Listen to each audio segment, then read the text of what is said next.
আসসালামু আলাইকুম সম্মানিত ভিউয়ার, আজকে দেখাবো আমাদের প্রিয় বাহেরচর পশ্চিমপাড়া গ্রাম।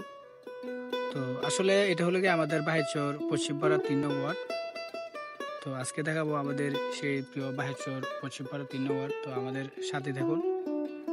আর একটি কথা না বললেই নয়, যারা বিগত 4-5 বছর আগে আসছিলেন আমাদের এই বাহেরচর গ্রামে, যদি তারা আমাদের গ্রামে এখন আসেন, আমার মনে হয় অধিকাংশ মানুষই চিনতে পারবেন না যে আসলে এই কি সেই বাহেরচর পশ্চিমপাড়া, বা এই কি সেই বাহেরচর।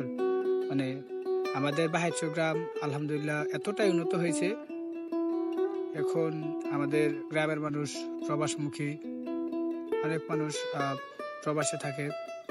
তো আসলে প্রবাসী ভাইদের যেই দাম জড়ানো পয়সা, যে পরিশ্রমের পয়সা দিয়ে কিন্তু আমাদের গ্রাম তথা আমাদের পুরো দেশে উন্নত হয়েছে। আপনারা সকলে জানেন যে প্রবাসী ভাইদের যে রেমিটেন্স, তাদের রেমিটেন্সের কারণে কিন্তু আমাদের দেশ আজ অনেক উন্নত। তো এই হলো আমাদের বাহেরচর পশ্চিমপাড়া মোড়।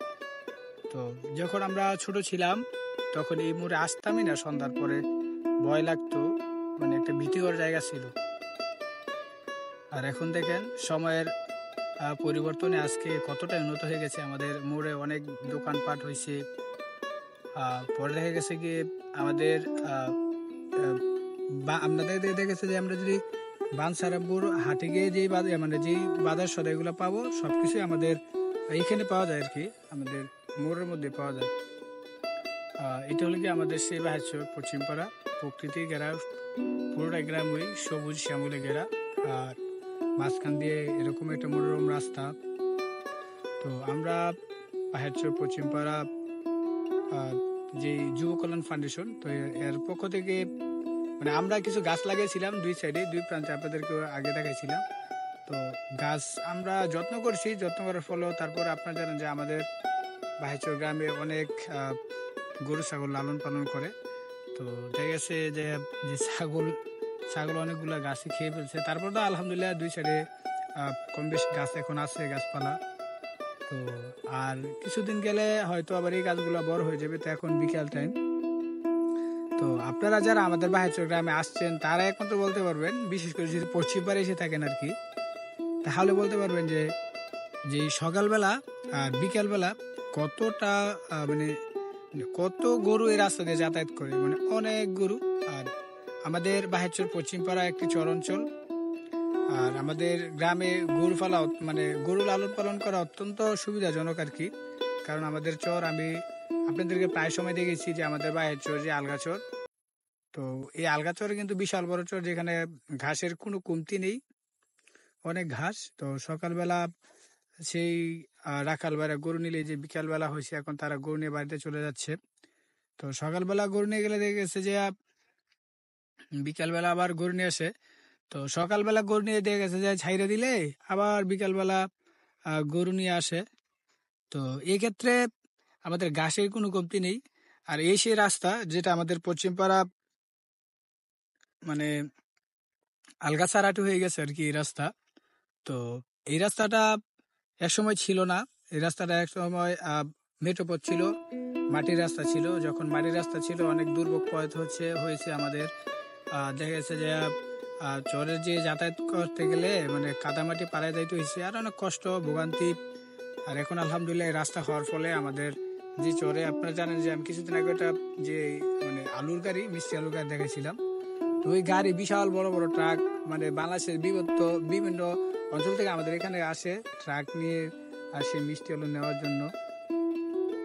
তো এখন দেখেন কতই না অনেক গরু যাচ্ছে। এখন তো বিকেল টাইম, এখন গরু নেওয়া মানে গরু যাওয়ার পালা আর কি। তো সেই সকালবেলা দেখা গেছে সকাল 8টা থেকে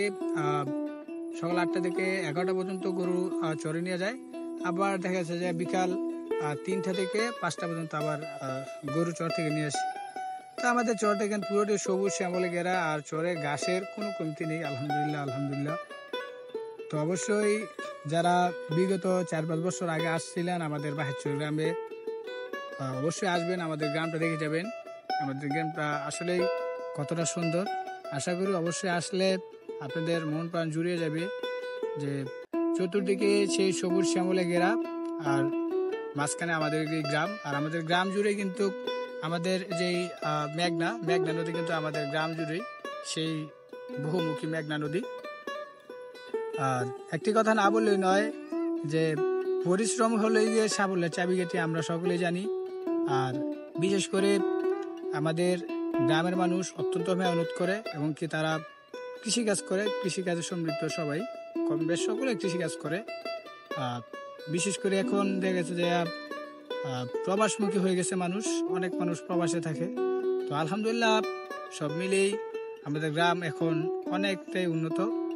তো সকলে দোয়া করবেন আমাদের গ্রামের মানুষের প্রতি জন্য।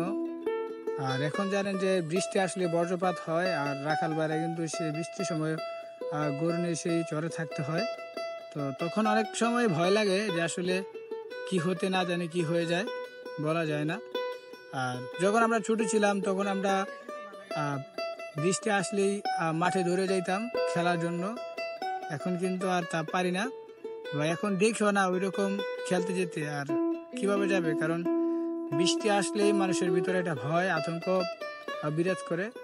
এই বুঝি বজ্রপাত হলো, মানে গত কিছুদিন আগে কয়েকজন মানুষ মারা গেল আমাদের পার্শ্ববর্তী জেলা কুমিল্লা, আমাদের প্রিয় ব্রাহ্মণবাড়িয়া জেলা, আমাদের প্রিয় উপজেলা বাঞ্ছারামপুরে কয়েকজন মানুষ মারা গেছে।